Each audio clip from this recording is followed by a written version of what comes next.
झारखंड में अवैध बालू खनन का खेल एक बार फिर सुर्खियों में है और इस बार मामला सिल्ली के पोगड़ा गांव से जुड़ा है, जो खुद विधायक अमित महतो का पैतृक गांव है। राडू नदी से लगातार अवैध रूप से बालू निकाले जाने की सूचना पर रविवार सुबह राहे अंचलाधिकारी ने छापेमारी की। कार्रवाई के दौरान 3 टिप्पर और 3 ट्रैक्टर को जब्त किया गया, जो बिना किसी वैध परमिट के नदी से बालू ढो रहे थे। जैसे ही प्रशासनिक गाड़ियों की भनक लगी, मौके पर मौजूद सभी चालक वाहन छोड़कर फरार हो गए। सभी पकड़े गए वाहनों को सिल्ली थाना भेज दिया गया है, जहां आगे की जांच जारी है। यह मामला इसलिए और गंभीर होता जा रहा है क्योंकि कुछ महीने पहले खुद विधायक अमित महतो ने राहे अंचल क्षेत्र के इचाहातू और बासाहातू में अवैध खनन पर अभियान चलाया था।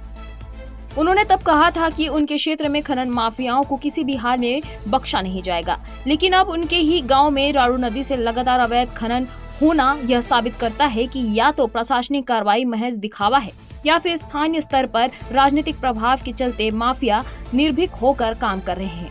स्थानीय ग्रामीणों के अनुसार राडू नदी से प्रतिदिन रात के समय ट्रैक्टरों और बिना नंबर प्लेट वाले हाईवा वाहनों से बालू निकाला जा रहा है।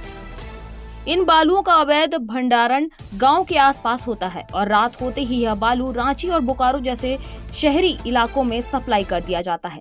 पर्यावरण विशेषज्ञों का कहना है कि इस तरह का अनियंत्रित खनन नदी की प्राकृतिक धारा को बाधित कर रहा है।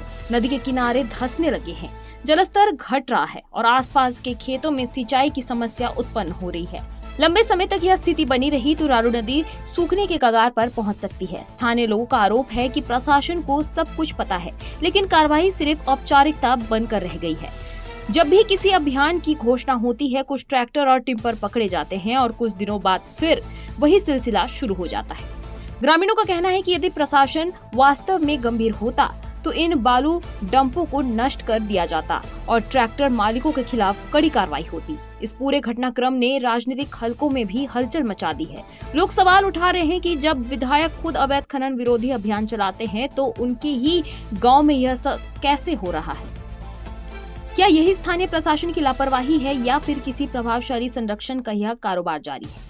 पोगड़ा और आसपास के ग्रामीणों में मुख्यमंत्री से अपील की है कि पूरे क्षेत्र में सख्त निगरानी व्यवस्था की जाए। उन्होंने ये भी कहा कि हर बार की तरह जब्ती दिखाने से अब बात नहीं बनेगी। नदी के संरक्षण के लिए ठोस कदम उठाना जरूरी है। अब बने रहिए मुनादी लाइव के साथ। वीडियो को लाइक करें, शेयर करें, चैनल को सब्सक्राइब करना ना भूलें।